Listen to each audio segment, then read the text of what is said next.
पन्हाळी जिल्हा परिषद मतदारसंघामध्ये शिवसेनेच्या प्रचाराच्या शुभारंभाचा नारळ बनाळी येथील श्री बनशंकरी देवीच्या मंदिरामध्ये फोडण्यात आला. डबल महाराष्ट्र केसरी पैलवान चंद्रहार पाटील तसेच शिवसेनेचे जिल्हाप्रमुख संजयबापू विभुते यांच्या हस्ते प्रचाराचा शुभारंभ झाला. जिल्हा परिषद गटातील शिवसेनेच्या उमेदवार कुमारी प्राची महादेव हिंगमिरे, पंचायत समिती गणाचे उमेदवार अण्णासाहेब कोडग व अशोक गोरड यांच्या प्रचाराचा नारळ बनाळी येथील श्री बनशंकरी मंदिरामध्ये फुटला.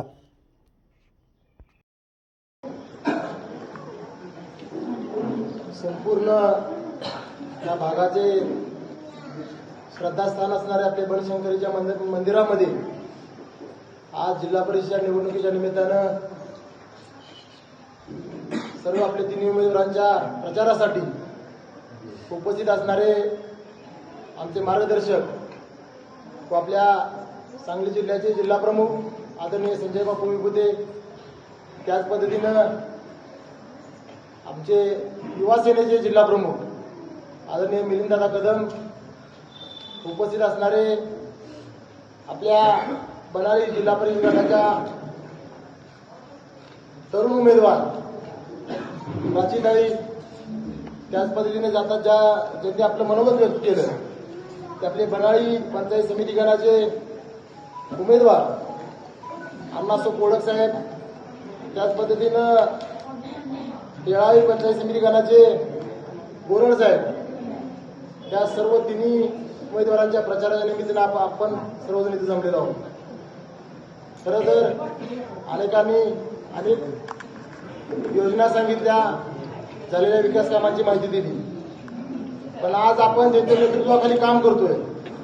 एकनाथजी शिंदे साहेबांच्या आपले पक्षप्रमुख यांच्या नेतृत्वाखाली काम करतोय. आज शिवसेनेचं धनुष्यबाण घेऊन आपण जे घरोघरी फिरतोय. खरं तर ह्या सर्व योजना असतील, शिंदे साहेबांनी आज जत तालुक्यासाठी जे योगदान दिलेलं आहे, जी कामं केलेली आहेत, ती खरं तर आपली सर्वांची जबाबदारी आहे की ती प्रत्येक घरोघरी पोहोचवायची. कारण मला असं वाटत नाही की सांगली जिल्ह्यामध्ये 2100 कोटी रुपये निधी देणारा दुसरा कुठला एवढा मोठा नेता असेल. 2100 कोटी रुपये घेऊन आज आपण मान्य करू की वर आपण महायुतीमध्ये आपण एकत्र सरकार चालवतोय. पण आज आपण इथे स्थानिक लेवलला काम करत असताना शिवसेनेची ताकद किती आहे, आज आपले स्थानिक आमदार असतील किंवा आपले महायुतीचे आणि दुसरे घटक पक्ष असतील, पण आज शिवसेनेच्या ताकदीमुळे आपण आज सगळेजण उभा आहोत. शिवसेनेची ताकद काय आहे ही दाखवण्याची आज खरं वेळ आहे. कारण शिंदे साहेबांच्या नेतृत्वाखाली काम करत असताना आज सामान्य शेतकऱ्याचा मुलगा ते राज्याचा मुख्यमंत्री असा प्रवास असणारे आपले पक्षप्रमुख आहेत.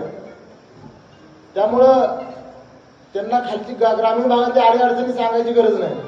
आज पाणी योजना असेल, आज आपला इथं एक पदाधिकारी नसताना 2-2 हजार कोटीचा निधी जर जत तालुक्याला येत असेल तर येणाऱ्या काळामध्ये जिल्हा परिषद असेल, पंचायत समिती असेल आणि येणाऱ्या काळामध्ये ग्रामपंचायती असतील. ह्या सर्व ग्रामपंचायती असतील. आता जिल्हा परिषदेमधून जास्तीत जास्त उमेदवार पंचायत समितीवर जर शिवसेनेचा जर फगवा फडकला तर खरं एक इतिहास होईल. जत तालुक्याला एवढा विकास निधी शिंदे साहेबांच्या नेतृत्वाखाली आपल्याला मिळेल. आज आपले सर्वच उमेदवार काही वेगळी ओळख करून द्यायला नको. गोरड साहेब आहेत, सर्वसामान्यांचे नेतृत्व म्हणून आज आपल्या समोर उभं राहिलेले आहेत. आता ज्यांनी मनोगत व्यक्त केले कोडक साहेब, सरपंच जिल्हा संघटनेचे अध्यक्ष, पाणी फाउंडेशन मध्ये अतिशय चांगलं काम करून जनतेमध्ये जाऊन आज पंचायत समितीची उमेदवारी घेतलेली आहे.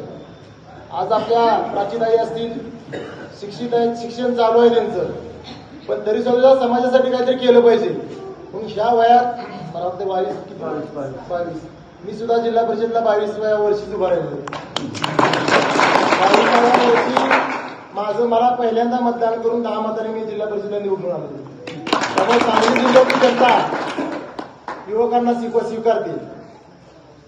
वरचं पक्ष, आपलं पक्ष नेतृत्व आणि खालचा उमेदवार ही जनता बघत असते. आणि आपल्याला दोन्ही बाजू बघितल्या, दोन्ही बाजू कणकर आहेत. आपली राज्यपाल आहेत, शिक्षित आहेत, वरचं पक्ष नेतृत्व असेल आपल्या शिंदे साहेबांचं. त्यामुळे तिन्ही उमेदवारांना कुठलीही अडचण येणार नाही. फक्त वेळ एवढीच आहे की ही वेळ परत याच्यानंतर जिल्हा परिषद पंचायत समिती असेल 5 वर्षानंतर येणार आहे. विधानसभा 4 वर्षानंतर येणार आहे. ग्रामपंचायती अजून ठराविक टप्प्याटप्प्याने लागतील. पण शिवसेनेची ताकद आणि शिंदेसाहेबांची ताकद दाखवण्याची आज वेळ आहे. आणि तुम्ही अतिशय मोठ्या ताकदीनं संपूर्ण जिल्ह्याला नाही तर पूर्ण राज्याला दाखवून देतात. कारण जत तालुका हा संपूर्ण महाराष्ट्रातला सगळ्यात मोठा तालुका म्हणून ओळखला, क्षेत्रफळामध्ये सगळ्यात मोठा तालुका म्हणून ओळखला जातो. आणि सगळ्यात महाराष्ट्रातल्या सगळ्यात मोठ्या तालुक्यातली ताकद ही एकनाथ शिंदे ही तुम्हाला दाखवून द्यायची वेळ आलेली आहे. तुम्ही ह्या माध्यमातून दाखवून देतात एवढी आशा अपेक्षा व्यक्त करतो आणि थांबतो. जय हिंद, जय महाराष्ट्र.